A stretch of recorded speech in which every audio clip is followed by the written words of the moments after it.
students, today we are starting our new chapter from macro, that is money. What is money? Everybody knows. Okay, now you have seen a life of money. You are using money for purchasing your things. Can you imagine a time when there was no money? Yes, really. I am telling you that there were times when money was not there. It was invented because of some reasons.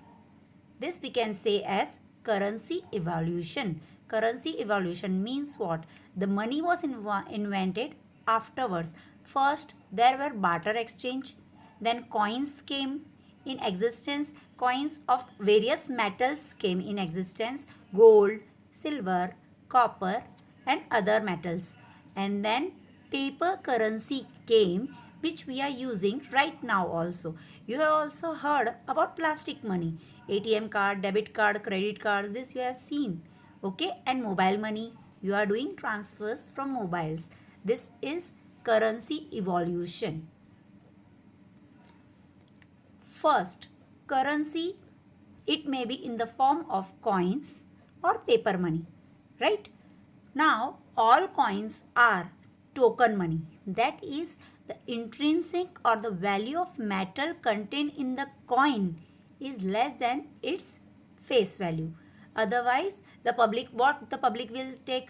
They will take one coin of 1 rupee. If its value is more, they will take it, they will melt it and they will sell it in the market. Okay? And currency, paper money, you are using the notes. That is all paper money. Other all checkable deposits in bank, which we are doing in bank, that on commercial bank savings, that all are the larger component of M1, which we will study later. Now, the first most oldest system of trading which was used before was barter exchange. At that time, there was no money in the market. Barter exchange means the exchange of goods or services from one person to another in order to satisfy their wants. What is the meaning of barter exchange? Barter is a medium. Medium means एक जरिया है in which goods or services are exchanged.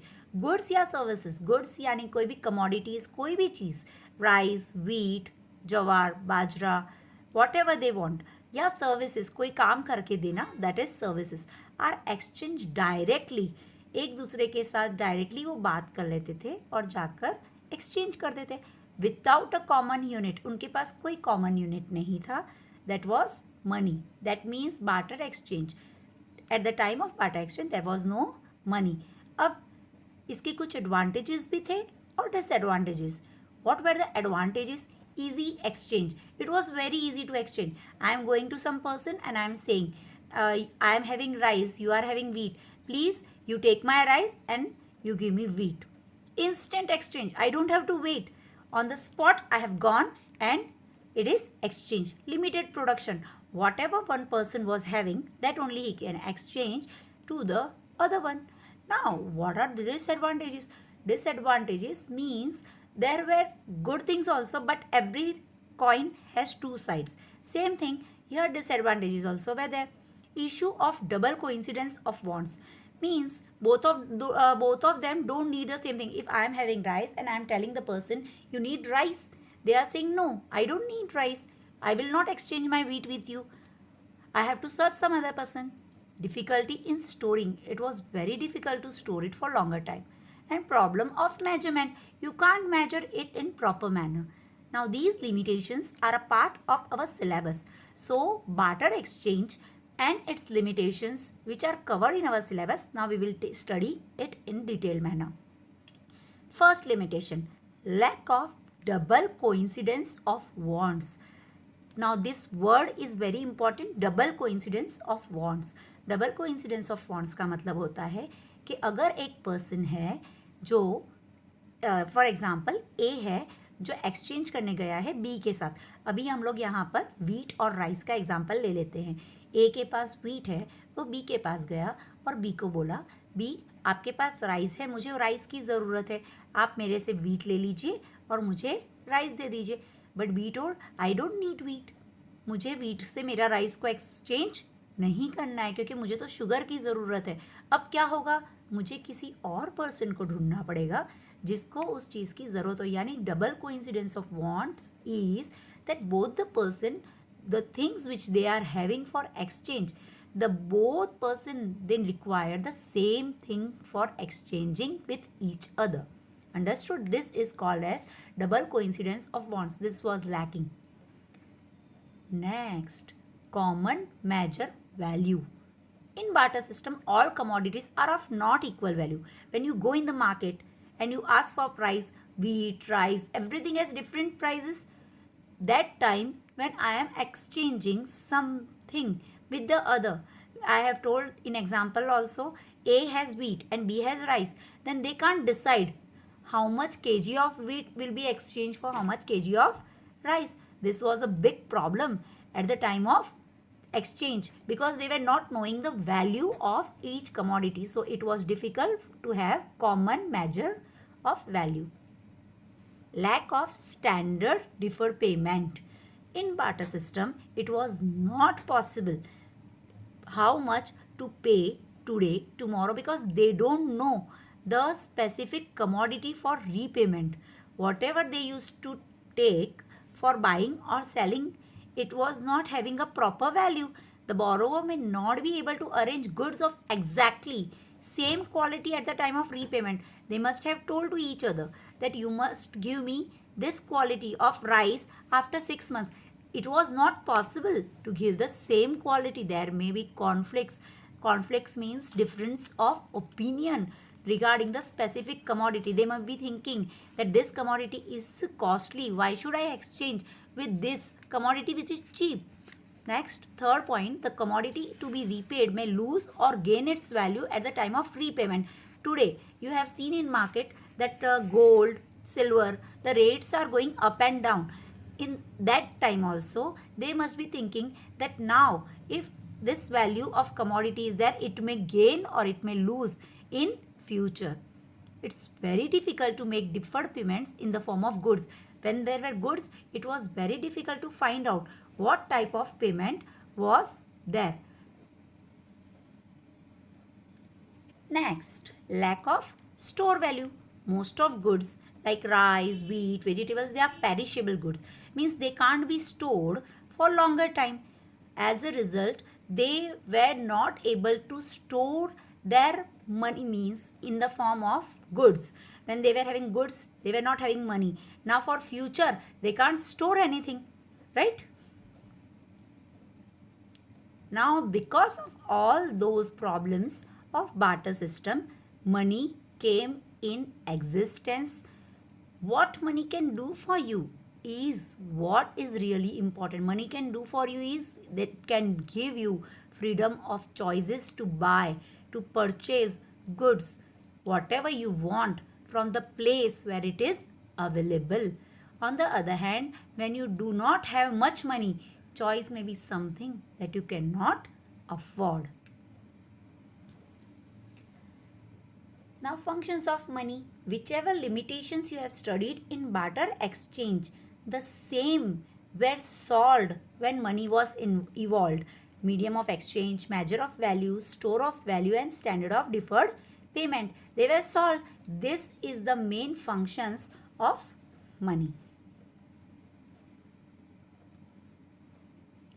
Now, these functions are divided in two categories: primary functions and secondary functions. Means money is a matter of functions, a medium, a measure, a standard, a store. But they are divided in two categories. One is primary functions and second, secondary functions. Primary functions means whenever the money is needed, it is first used for this uses. Primary functions are medium of exchange and measure of value. On the other hand, secondary functions, standard of deferred payments and store of value. Now, let us discuss this functions medium of exchange. It is acceptable by all the parties as payment for goods and services. Here in India, we are using rupees as currency in exchange value. If we will go in some other country, they are having some other currency, but it is also money, right? That means money has exchange value. Now you don't have to take some goods from one place to another to exchange from one person to another. Next, measure of value. That means it can be expressed in the worth of terms that the people can understand. Measure of value, when there was rice, wheat, you can't understand 1 kg of rice to be exchanged with how many kg of wheat. But now you know very nicely, this is 10 rupees note, this value of this paper is 10 rupees, the other one is 100, the other one is 500. This is the measure of value which is equal for each and every person. Next, store of value. Money holds its purchasing power until the buyer needs it. Means you can store it for future. But if there were goods like wheat, rice and those perishable goods, it was not possible to store it for longer time. But here money, currency, we can store it for future. Fourth point, standard of deferred payment. Just now we have discussed what is standard of deferred payment at the time of limitation of barter exchange. The same thing, a standard of deferred payment is an accepted way to settle a debt. Means if you have taken a loan and you have to pay it, you have to pay according to the terms and conditions, and now there are proper concepts for it. They have decided proper rates. So this is very helpful for the payment method or for receiving method. When debts are denominated in money, the real value of debts may change due to inflation and deflation, and for sovereign and international debts. Why? Debasement and devaluation. Means if there is devaluation, if there is inflation, deflation, the change, there may be changes. But then also it is very easy to term the deferred payment in terms of money, which was not possible when there were goods.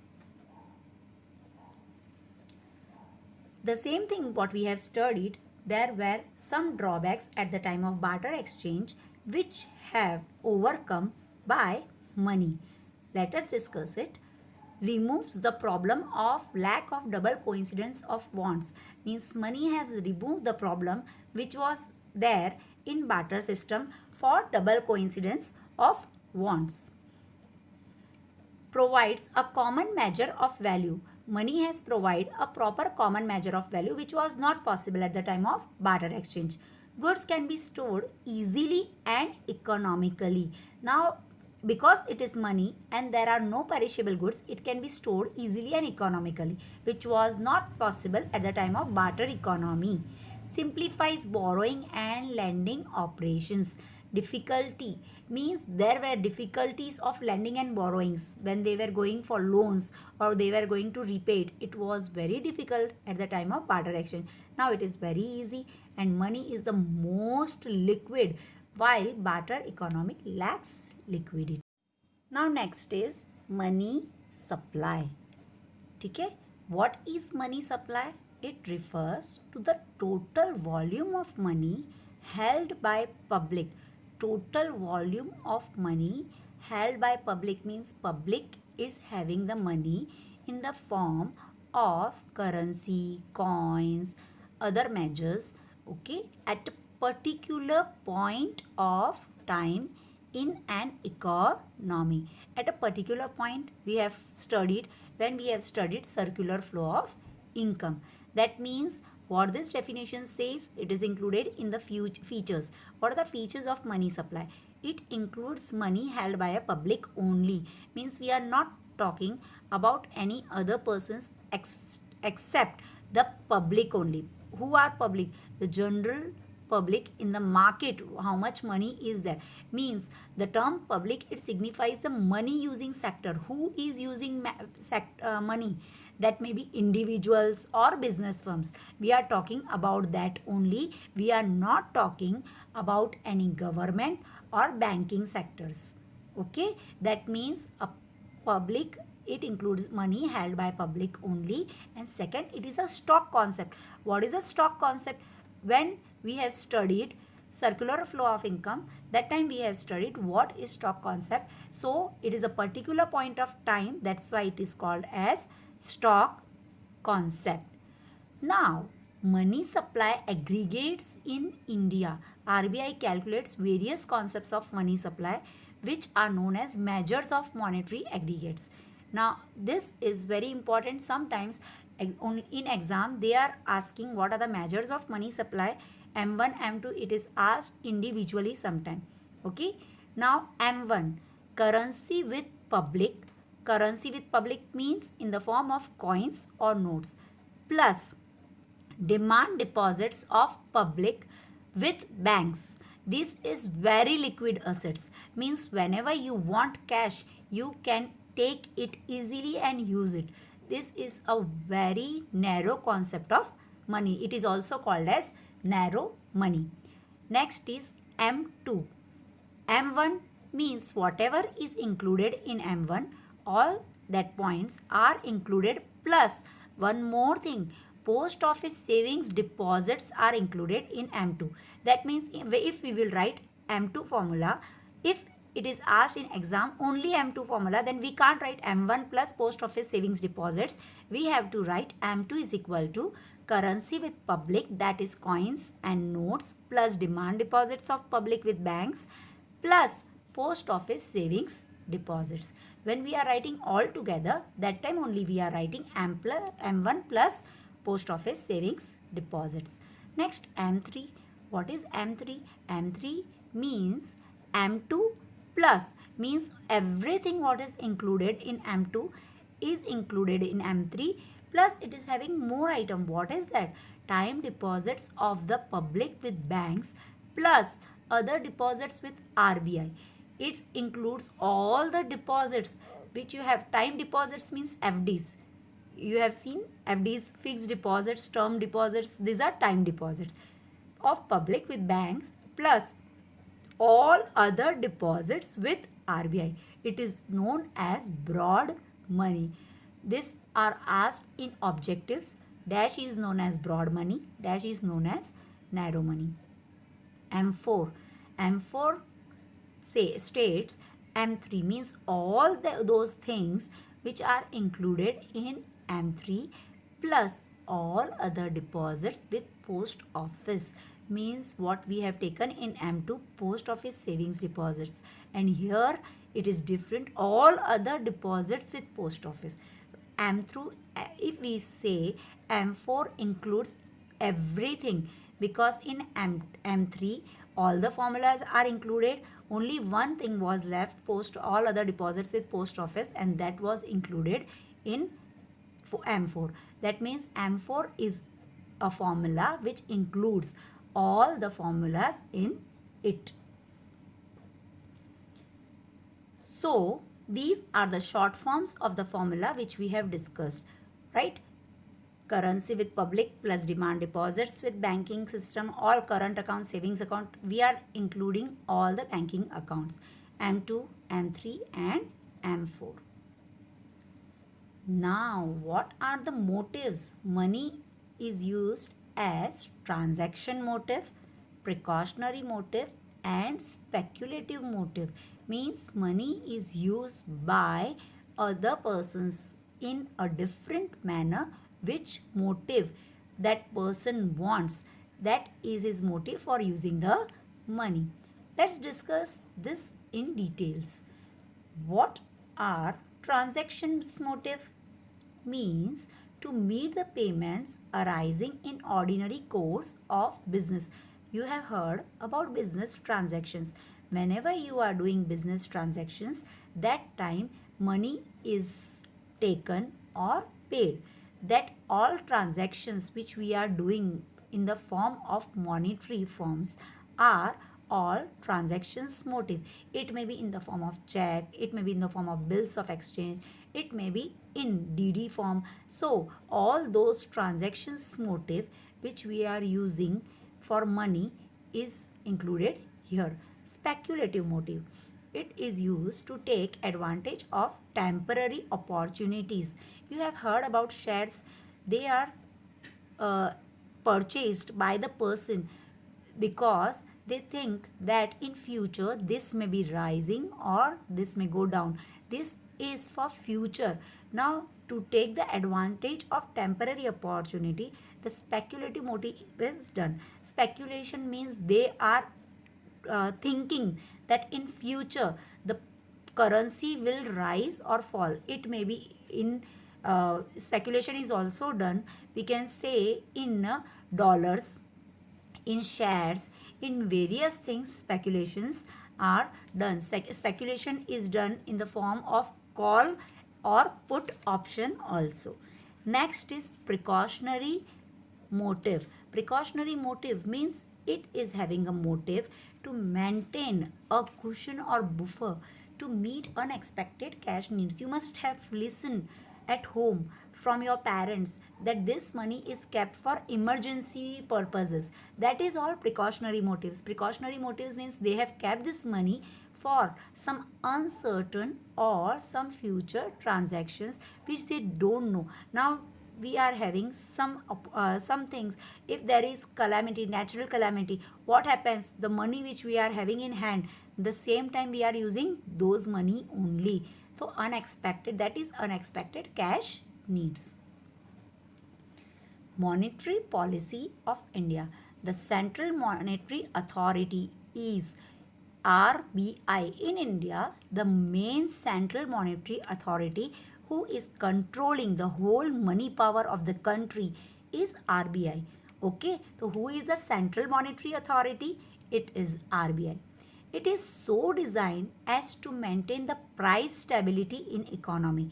Means they are watching how much prices stability are there in the economy. They don't allow the value of money to go down or go up. We have studied this also in money exchange chapter. Okay, balance of payments also we have studied it. You can connect these points to that points also. Other objectives of monetary policy of India as stated by RBI means RBI are giving other policy options also.